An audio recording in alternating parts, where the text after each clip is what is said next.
Why are American houses so much bigger than European houses? Most people assume Americans just like more space, and that is part of it. The average American home is 1,800 to 2,200 square feet, and new builds are closer to 2,400.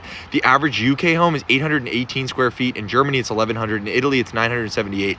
Hawaii is the only US state with smaller homes than the average European country, while Utah homes are 3.5 times the size. So why is there such a difference? 5 reasons. The obvious one is land. The US has roughly the same total land area as all of Europe, but with a third of the population.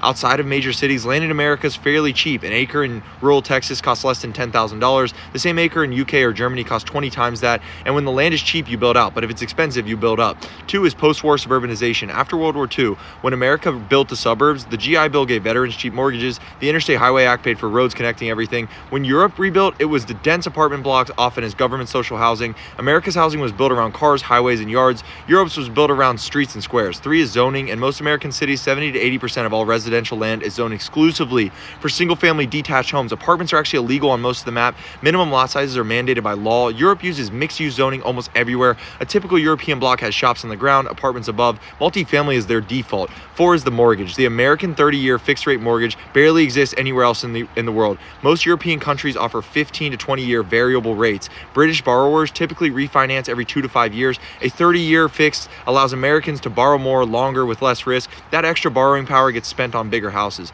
5 is energy. European electricity costs 2 to 3 times what Americans pay per kilowatt hour. Heating a 2,400 square foot home in Germany and Texas, it's not even comparable. The size of your house isn't really a personal choice. It's the output of a century of land policy, zoning law, mortgage structure, and energy economics. Americans live in giant houses because Americans made giant houses cheap. Europeans live in small ones because Europe made small ones cheap.